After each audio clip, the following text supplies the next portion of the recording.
Speaker committed to us that I will be allowed to speak here and raise some points before the budget discussion. Am I allowed to speak those points or not? No.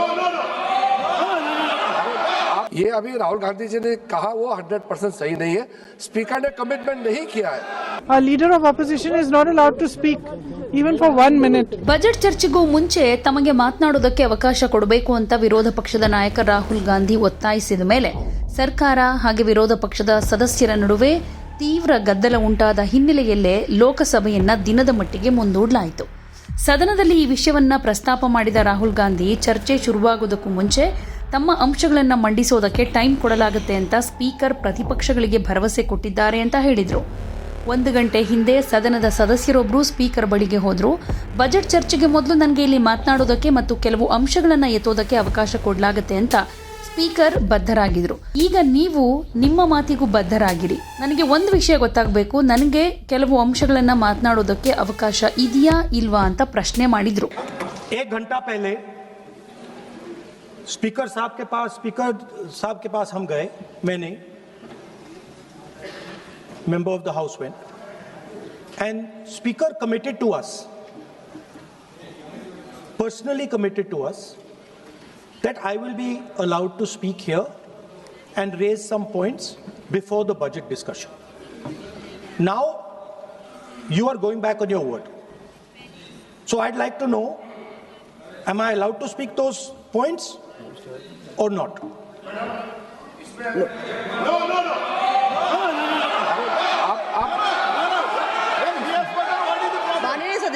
ಹೀಗೆ ರಾಹುಲ್ ಗಾಂಧಿ ಕೇಳ್ತಾ ಇದ್ದ ಹಾಗೆ ಕೇಂದ್ರ ಸಂಸದೀಯ ವ್ಯವಹಾರಗಳ ಸಚಿವ ಕಿರಣ್ ರಿಜಿಜು ಅಂತಹ ಯಾವುದೇ ದೃಢ ಬದ್ಧತೆಯನ್ನ ಕೊಡಲಾಗಿಲ್ಲ ಅಂತ ಹೇಳಿದ್ರು. ರಾಹುಲ್ ಗಾಂಧೀಜಿ ಈಗ ಹೇಳಿದ್ದು 100ಕ್ಕೆ 100ರಷ್ಟು ಸರಿ ಇಲ್ಲ.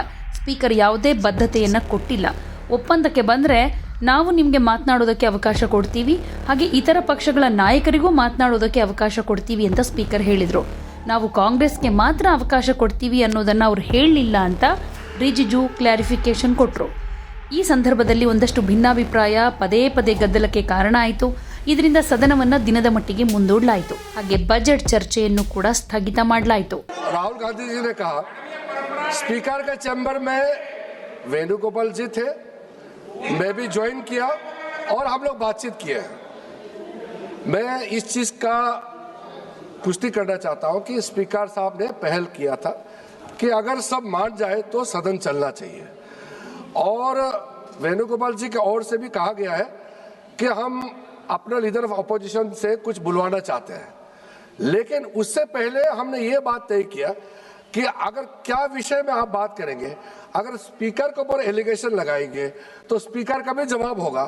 ये सारा चीज तय करके ही हम आपको परमिशन देंगे. स्पीकर ने ये कहा, ये अभी राहुल गांधी जी ने कहा वो 100% सही नहीं है. स्पीकर ने कमिटमेंट नहीं किया है. स्पीकर ने ये कहा कि अगर बातचीत बनता है तो आपको बोलने के लिए देंगे और बाकी दल के नेता को भी देंगे. ये नहीं कहा कि सिर्फ कांग्रेस को ही देंगे. ये भी कहा गया.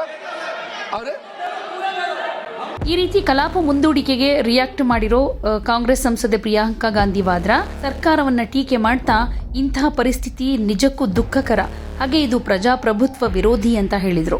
ವಿರೋಧ ಪಕ್ಷದ ನಾಯಕನಿಗೆ 1 ನಿಮಿಷವೂ ಮಾತನಾಡೋದಕ್ಕೆ ಅವಕಾಶ ಕೊಡ್ತಾ ಇಲ್ಲ ಅಂದ್ರೆ ಇದು ನಿಜಕ್ಕೂ ರೆಡಿಕ್ಯುಲಸ್. ಇದು ಪ್ರಜಾಪ್ರಭುತ್ವ ಅಲ್ಲ.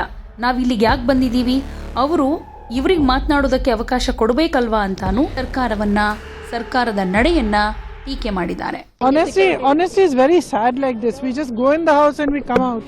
Our leader of opposition is not allowed to speak even for 1 minute. It's ridiculous. This is not democracy. And what are we coming here for every day? Every 1 hour we come, we have to go home.